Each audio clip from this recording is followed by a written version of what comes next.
म्हणले पुन्हा पुन्हा जन्म घे. बघा परमार्थाची हाऊस. एका जन्मात समाधान होत नाही, म्हणून उपजून यापुढे येऊ, परत परत जन्म घेईन. मग काही लोक म्हणले महाराज दहीभात काय तुम्हाला घरात मिळत नाही. आता हे जेव्हा वेळ मिळाला ते पुढे आपण बोलणार आहे. मग महाराज एवढं दहीभाताला काय महत्व आहे? अरे महत्व काय आहे?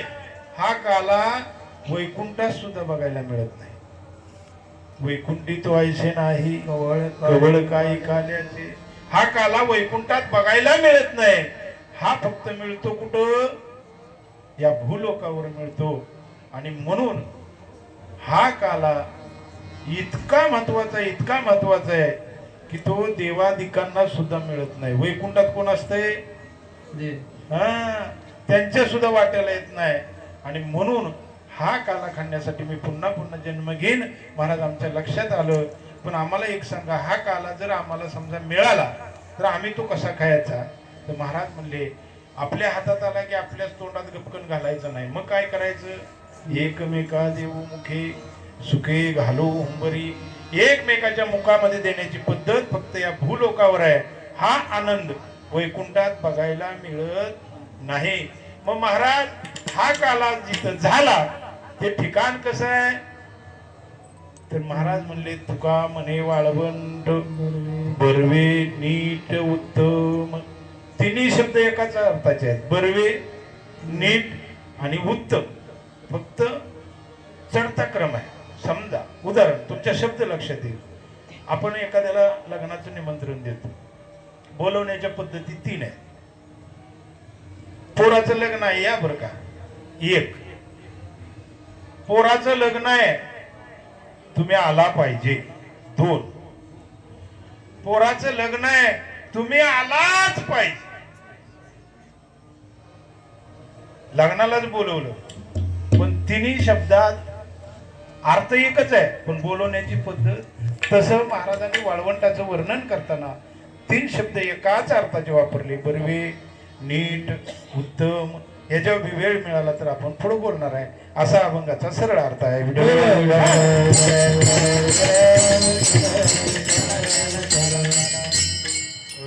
वसुदेव सुतम देवम कंसचानूर्य मर्दम देवकी ब्रह्मानंदनम कृष्ण वंदे जगद्गुरु. गुरुर् ब्रह्मा गुरुर्विष्णू गुरुर्देव महेश्वराय. गुरु साक्षात परब्रह्म तस्मै श्री गुरुवे नमः. जयांचे केले स्मरण होय सकळ विद्येचे अधिकरण. तेची वंदू श्री चरण श्री गुरूंचे.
रंगा करू करू प्रथम नमन दुसरे चरण संतांच्या.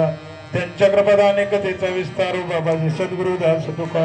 ओम नमो ज्ञानेश्वरा. करुणी करा दयाळा तुमचा अनुग्रह लादलो पावन झालो चराचरी. वचन ऐका कमळापती माझी रंगाची विनंती. कर जोडी तो कथे काळी आपण असावे जवळी. मस्तक हे पाया मस्तक हे पाया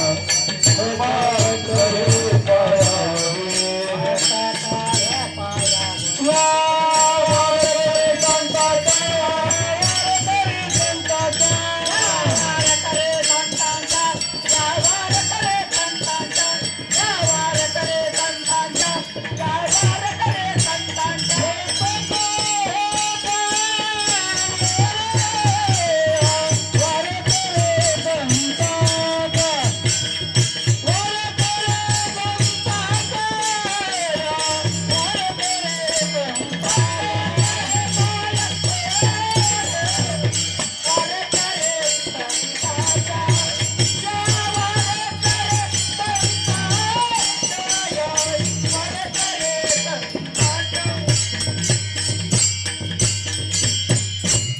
अभंग हे पायावर या वारकरी संतांच्या उज्जनिया पुढती काला खाऊ दही भात वैकुंठी तो ऐसेना हे कवळ काही काल्याचे विठल विठल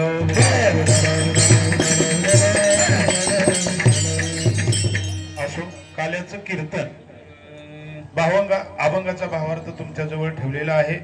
आता विस्तृत चिंतन करायला एवढा अवघड अभंग नाही. अभंगातून जगद्गुरु तुकाराम महाराजांना काय सांगायचं आहे ही भूमिका तुमच्या लक्षात आणून दिलेली आहे. आपल्याकडे वेळ कमी आहे त्यामुळं आपण डायरेक्ट काल्याच्या प्रसंगाला स्पर्श करायचा. आपल्याला वेळ अर्ध्या तासाची आहे आणि अर्ध्या तासात आपल्याला सगळं गुंडळायचं आहे. त्यामुळं अभंगा भावार्थ तुमच्या समोर मांडलेला आहे. काल्याचा प्रसंग बघत असताना वारकरी संप्रदायाच्या नियमाप्रमाणे काल्याच्या कीर्तनात काय करायचं असते. चरित्र उच्चारावे केले देवे गोकुळे केले देवे गोकुळे केले देवे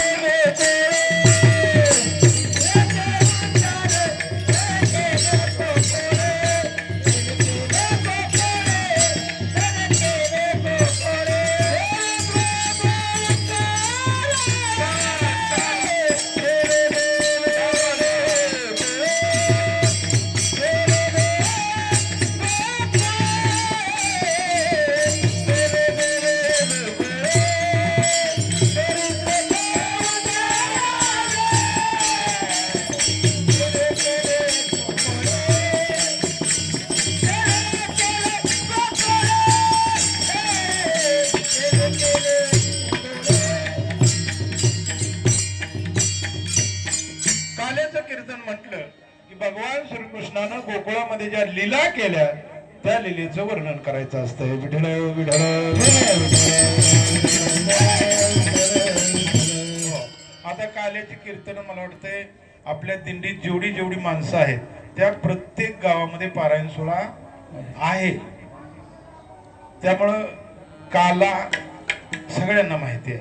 भगवान श्रीकृष्णाचं चरित्र सुद्धा सगळ्यांना माहित आहे. जी नवीन आहेत त्यांच्यासाठी अगदी थोडक्यात. भगवान श्रीकृष्णाचा जन्म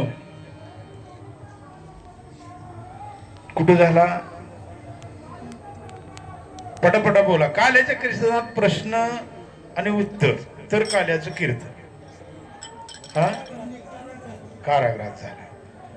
जन्मा झाल्यानंतर त्याच्या अगोदर कंसानं सहा मारली होती. 7वा गर्भरोहिणीच्या हा मुलगा जन्माला आल्यानंतर जसा आपल्याला आनंद होतो तसा वसुदेव देवकीला पण झाला. पण काही क्षणापुरता आनंदाचं रूपांतर दुःखात झालं. कारण म्हटले हे जर कंसाला कळालं तर ह्याला सुद्धा जीवन ठेवणार नाहीत. पण जन्माला कोण आलं होतं. देव आला. देवानं सांगितलं रडू नका मला उचला आणि कुठं न्या. नंदाच्या घराला नंदाच्या घराला मदने गोकुळा मदने गोकुळा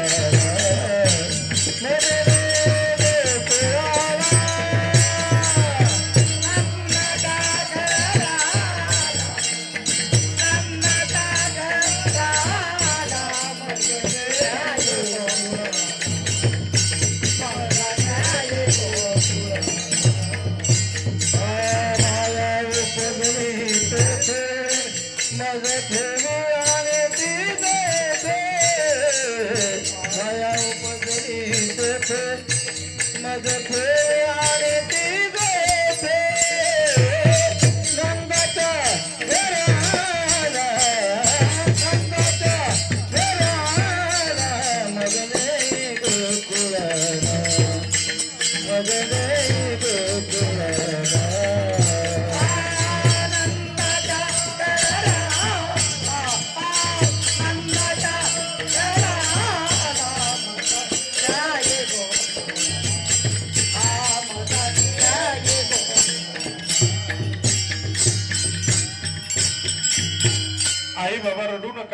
तुम्ही मला उचला आणि कुठं न्या. गोकुळामध्ये नंदाच्या घरी नेऊन मला ठेवा. महाराज उचलला घेतला. काय म्हणले सुपात घेतला. काय म्हणले टोपलीत घेतला पण घेतला. हेच दिवस होते, पावसाळा चालू होता, यमुनेला पूर आला होता. पुरामध्ये वसुदेवानं प्रवेश केला. पाणी कमरेला लागलं, हळूहळू गळ्यापर्यंत आलं, हळूहळू अनउटीला लागायला लागलं. देव म्हटला, आता हे जर बाप जरी असला तरी नाकातोंडात पाणी गेल्यावर काय करील? तुम्ही असता तर काय केलं असतं? देवानं हळूच पाय बाहेर काढला आणि फक्त अंगठ्याचा स्पर्श केला. कशाला? यमुनेच्या पाण्याला. यमुनेनं वाट करून दिली मला. आता त्याच्या पाठीमागे बी शास्त्र आहे, पण आपल्याला सांगायला वेळ नाही. झालं, गोकुळामध्ये देव पोचले आणि तिथं जी माया मुलगी जन्माला आली होती ती वसुदेवानं उचलली आणि त्या बंदी शाळेत आले. आता ती माया होती, आल्या आल्या रडायला लागली. कंसाला कळालं, 8वा जन्माला आला, 8वा जन्माला आला. कंस धावत आला, पायाला धरला, असं गर गर गर गर फिरवून आपटणार. तेवढ्यात ती निसटली आणि म्हणले, अरे मूर्खा, मला काय मारतोस?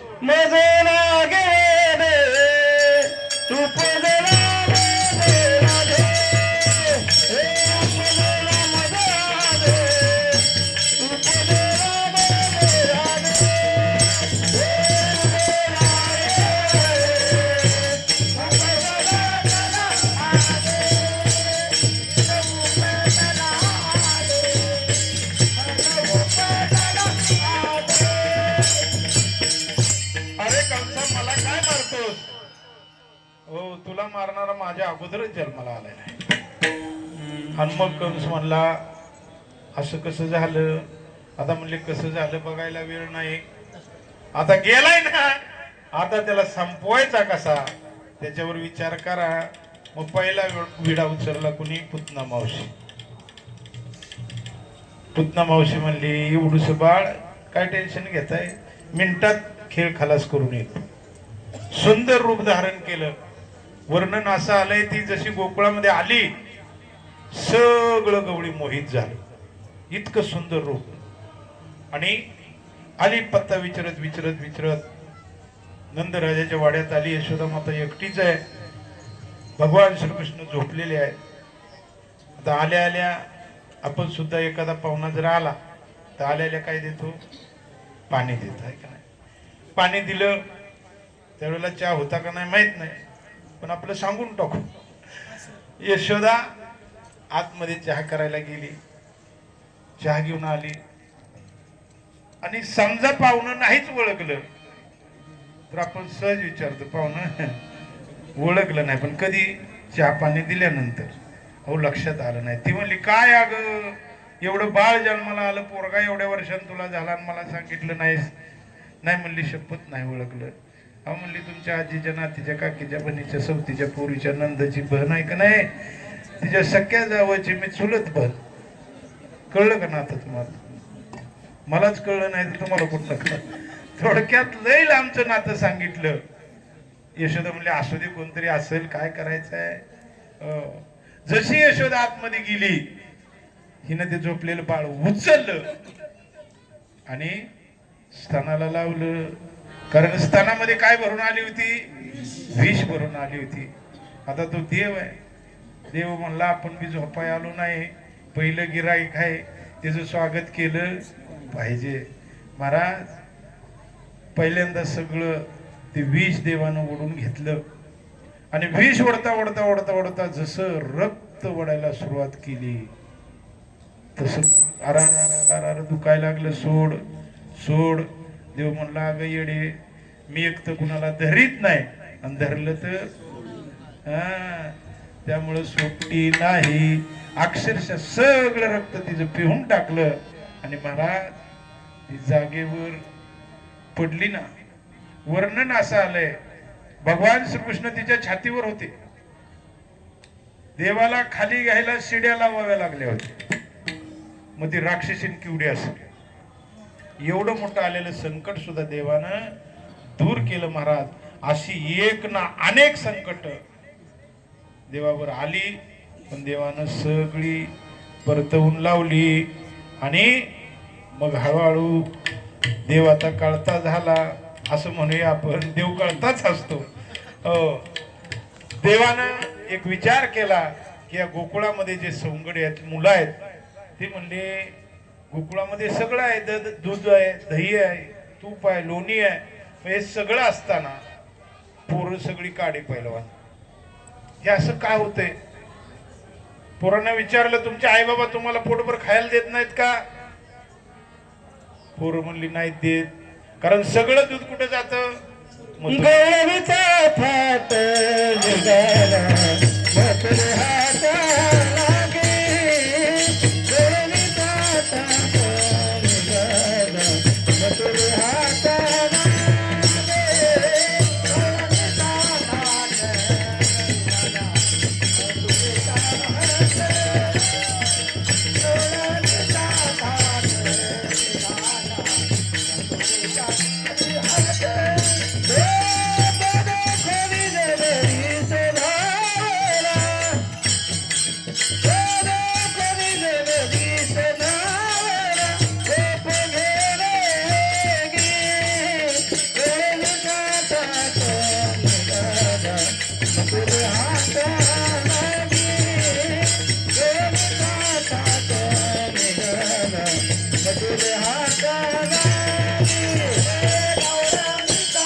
मथुरेला जात आहेत.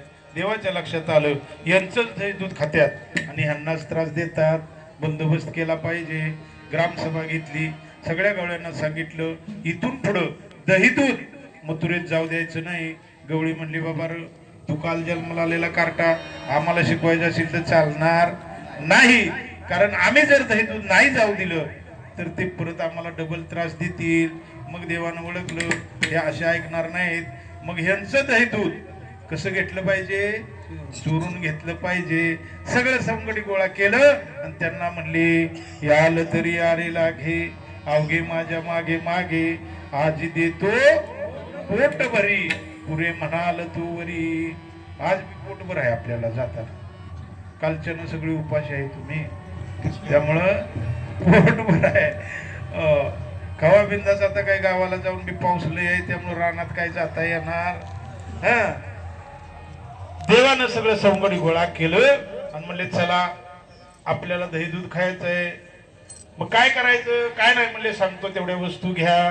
काय काय घ्या म्हणले? सराट घ्या. सराट म्हणजे काट. माती घ्या, खड घ्या, काठी घ्या. ए देवा, अरे आतापर्यंत चोऱ्या लय ऐकल्या, पण तुझं हे साहित्य बघून आम्हाला वाटत नाही चोरी करायची म्हणून. कशाला असल्या वस्तू घ्यायच्या चोरी करायचा याला?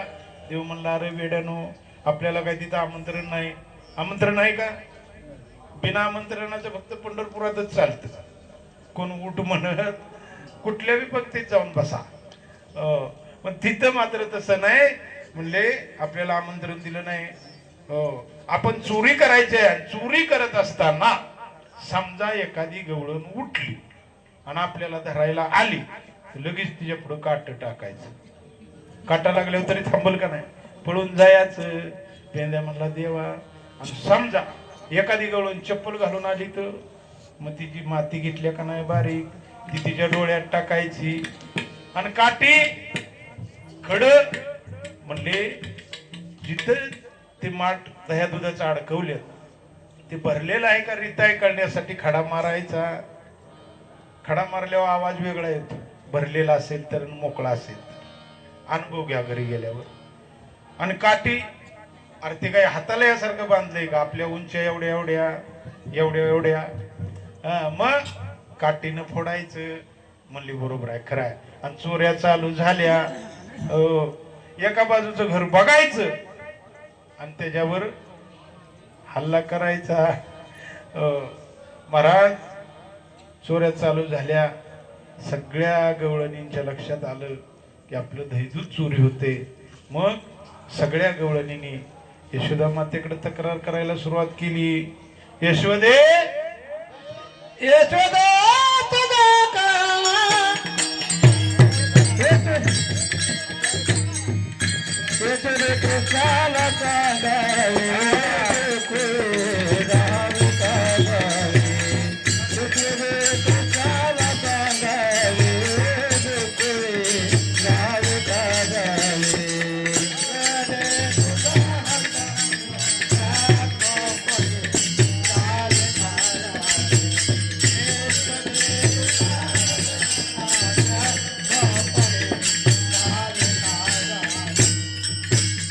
यशोदे कृष्णाला सांगावे, आम्हाला सळो की पळो करून सोडले, आम्ही या गोकुळात राहावं का जावं. हो, शेवटी एका जोडप्यानं तर निर्णय घेतला, म्हणजे आता इथं राहायचं नाही. निघाले, बैलगाडी झुकली, दोघं नवरा बायको, पोर नाही बाळ नाही, म्हणजे ह्याच्या किकीत राहण्यापेक्षा गाव सोडून जायचं. हो, बैलगाडी झुकली, निघाले. उन्हाचे दिवस आहेत आणि गाव सोडून थोडं अंतर गेल्यानंतर त्या गवळणीला लागली ताण. हो, ती म्हणली मला पाणी पाहिजे. ते म्हणलं पाणी घेऊन येतो, पण गाडीत बसताना नीट बस, कारण तो कुठल्या रूपाने येईल सांगता येत ना लक्षात. रात्री कोणाच तरी पैशाचं पाकिट पडलं, अजिबात दुःख मानू नका. कुठल्या रूपानं त्यानं येऊन जरी नेलं असलं तरी तुम्हाला काय करणार आहे, तुमची परीक्षा घ्यायची असेल. त्यामुळं काळजी करू नका, कुठल्याही रूपाने येईल लक्ष ठेव. हा म्हणली मला काय कळू नका, म्हणली कुठलं बी रूप घेऊ दे मी त्याला ओळखणार. बर ठीक आहे. हे पाण्या नाही गेलं, आता पाणी जवळ नव्हतं, लांब होत. तवर हिनं तांब्या भरला आणि सेम त्याचं रूप घेतलं, कुणाचं, त्या गवळ्याचं. आणि म्हणला हे घे पाणी. आला बिला नव्हता ना त्यो. ती म्हणली छे छे, त्याला कसं येऊ देईन मी. मग पे पाणी बस. हो, तो पाणी तिकडं आणाय आहे तर हे बसवली गाडीतून, गाडी बैला हानीत निघाला पुढं. हे मागणं बोंबलत पळते, गाडी थांबी, मी इकडच आहे अजून. हे म्हणते आता का भया, आणि हे पुढं बसलंय. ते हे कसं करतो बघ, तुला म्हणलं होतं का नाही कुठल्या बी रूपात ते येईल. आलं का नाही मागणं बोंबलत. हो, गाडीत चढू देऊन म्हणले हे दांडूक घे, चढला की सपाटा हाणायचं. हो, अक्षरशः दांडकानं वो हाणला तिने. का हाणला, त्याच्या मागे शास्त्र आहे. हो, देवाला सोडून तुम्ही निघाला ना, तुम्हाला रट्ट पडल्याशिवाय राहत नाही. मग ते कुणाचं रट्ट पडत्या, मारी ती झोडी ती. म्हणून देवाला सोडून तुम्ही जाऊ शकत नाही. महाराज अशा एक ना अनेक लीला भगवान श्रीकृष्णानं गोकुळामध्ये केल्या. आणि मग यशोदा मातेनं ठरवलं काय नाही म्हणले, आता हे जेवढ्या खोड्या केल्या तेवढ्या बाद झाल्या. आता म्हणले एक करायचं, काय करायचं, आता शाळेत जायचं. आता त्यावेळेला शाळा म्हणजे काय, गाई राखायला जायचं. झालं, निघाले. आता जाताना मी एकटं गेलं नाही, सगळे सवंगडी गोळा केले. हो, आणि सगळ्या सवंगड्यांना सांगितलं, प्रत्येकानं आपापलं काय असेल नसेल ते बांधून घ्यायचं. हो, मग सगळ्यांनी सीधा बांधून घेतलं. जेवण काय असेल ते, दही घेतलं, तूप घेतलं, लोणी घेतलं, काय भाकरी घेतली असेल ते घेतलं आणि गेले. कुठं गेले, यमुनेच्या तीरावर गेले. आणि महाराज गायात चरतायत आणि यांनी खेळ मांडला. काय काय खेळ, खेळ मांडला वाळवंटी गाई, खेळ मांडला वाळवंटी गाई, नाचती वैष्णवी रे, नाचती वैष्णवी रे.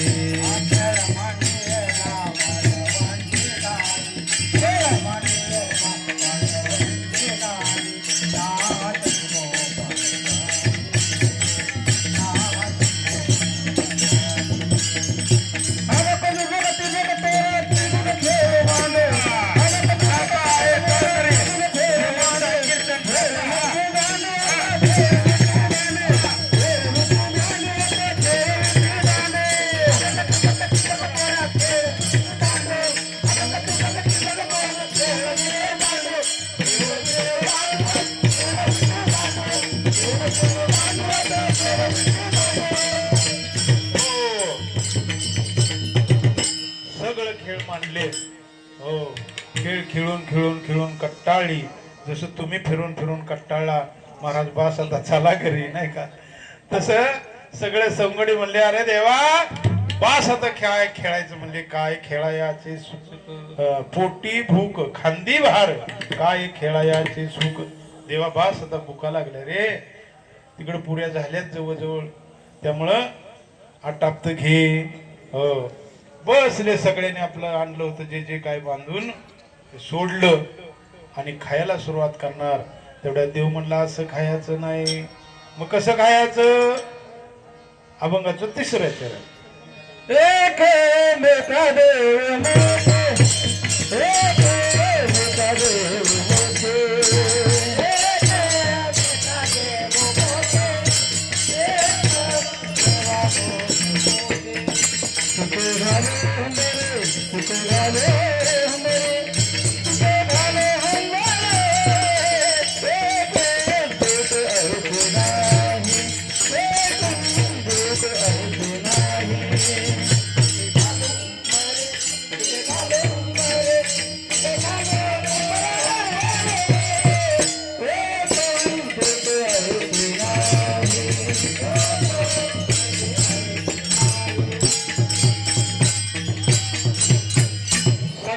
सोडला असं खायचं नाही म्हणले मग कसं खायचं सगळं एकत्र केलं त्याचा काला केला आणि तो काला केल्यानंतर म्हणले तो आपापला खायचा नाही मग काय करायचं एकमेकाच्या मुखात द्यायचं आता तुम्ही म्हणाल काला झाला कधी भगवान श्रीकृष्णाच्या काळात अभंगलीला कुणी तुकाराम महाराजांनी तुकाराम महाराजांना कसं माहित पण तुकाराम महाराज त्यावेळेला सुद्धा होते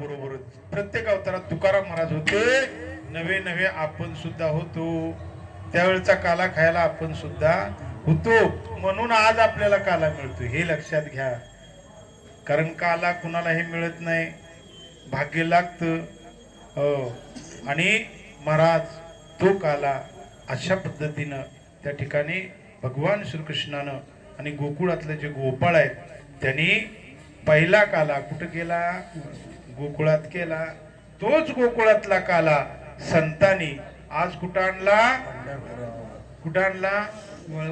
ते वाळवंट कसं आहे तुका म्हणे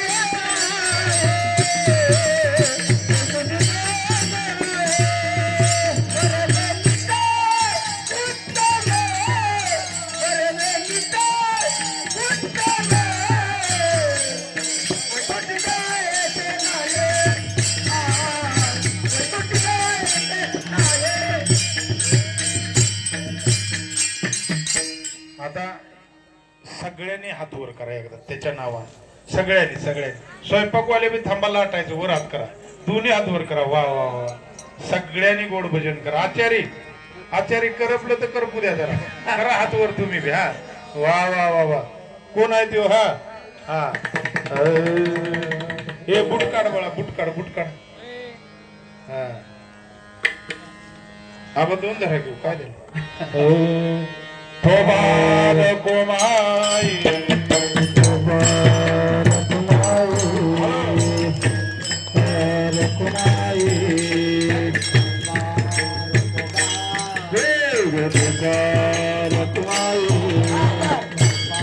मला सगळ्यांनी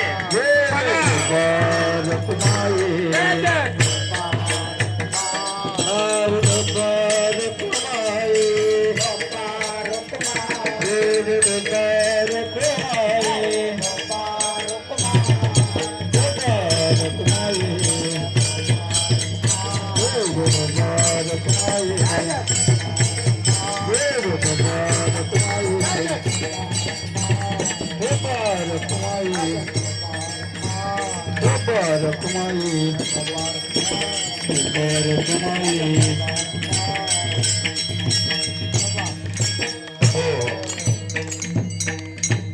हात वर केलं त्याबद्दल धन्यवाद आणि खाली केलं न सांगता त्याबद्दल डबल धन्यवाद. असू द्या. शेवटचं भजन आहे या वर्षात. आता इथनं गेल्यावर कुरपच हातात येणार आहे, त्यामुळं असं सगळ्यांनी गोड भजन केलं असं समजूया. पूजनिया पुढती येऊ काला खाऊ दही बाबू नाही कवर काही काढ्याचे काला खाऊ दही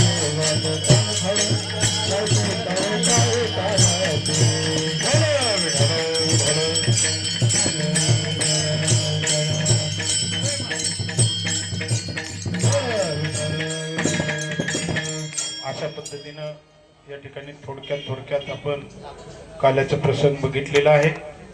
या ठिकाणी परत एकदा ज्याने अन्नदान केलं, आजचा काल्याचा प्रसाद तसं बघितलं तर आपण काला, मला वाटते नाव काय,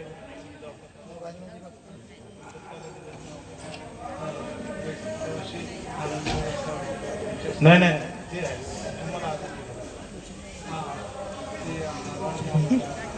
राज आनंदा मातने यांना आपण काला या वर्षीचा दिला होता, परंतु त्यांच्या घरी अडचण प्रॉब्लेम आल्यामुळं तो काला कॅन्सल झाला. संतपंक्ती सगळ्या झाल्या होत्या, कारण काल्याचा प्रसाद घ्यायला थोडस मोठं मन लागते. आता काय करावं म्हणून तात्याने मी विचार केला आणि आपले रिटायर्ड फौजी रतन एकावडे यांना सहज म्हणलं काला जर अडचण आल्या, काला तुम्ही घेतला तर बरं होईल. ते म्हणले बरं काय, म्हणले बरंच झालं, सांगा मला काय करायचं, तुम्ही सांगाल ते करायला मी तयार आहे. त्यांनी आजचा हा काल्याचा प्रसाद घेतला, त्यांचं धन्यवाद. त्याचप्रमाणे ग्रामस्थ मंडळ बोरगेवाडी असेल, पहिल्या दिवसाचं मला वाटते सकाळचं जे भोजन होतं, लक्ष्मण आकाराम मातने यांच्या स्मरणार्थ सीताबाई लक्ष्मण मातने त्यांनी या ठिकाणी आपल्याला दिलं. संध्याकाळचं स्वतःच्या मुलाचं कीर्तन ठेवून आणि काल्याचा प्रसाद सुद्धा आमच्या विनोद शेळक्यांनी दिला. त्याचप्रमाणे आपल्या ह्याचा संत पंगत दिली. त्याचप्रमाणे रामचंद्र संपत कवटेकर दोघं नवरा बायको इथं येऊन नातीला बी बरोबर आणली आणि आपल्याला गोड असं त्यांनी एक वेळची संत पंगत दिली. तसेच महिला भजनी मंडळ बोरगेवाडी, त्याचप्रमाणे गेल्या वर्षी मी पहिल्या कीर्तनातच सांगितलं होतं की कैलासवासी सरूबाई दिनकर साळुंके या आपल्या दिंडीत असायच्या आणि त्यांच्या स्मरणार्थ त्यांच्या मुलीनं आपल्याला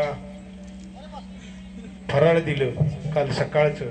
त्याचप्रमाणे संध्याकाळचं जे फराळ आहे त्यांनी 30 प्रकाश जाधव हे MSCBत आहेत, त्यांनी आपल्याला ते प्रसाद दिलेला आहे. आजची संत पंगत असेल, आधीमध्ये काही लोकांनी आपल्याला खूप चांगलं सहकार्य केलेलं आहे. तर ज्यांनी तनानं मनानं धनानं आणि आनानं या दिंडी सोहळ्यासाठी सहकार्य केलेलं आहे, भगवान परमात्म्याच्या पांडुरंगाच्या चरणी प्रार्थना करतो आतापर्यंत भगवंताच्या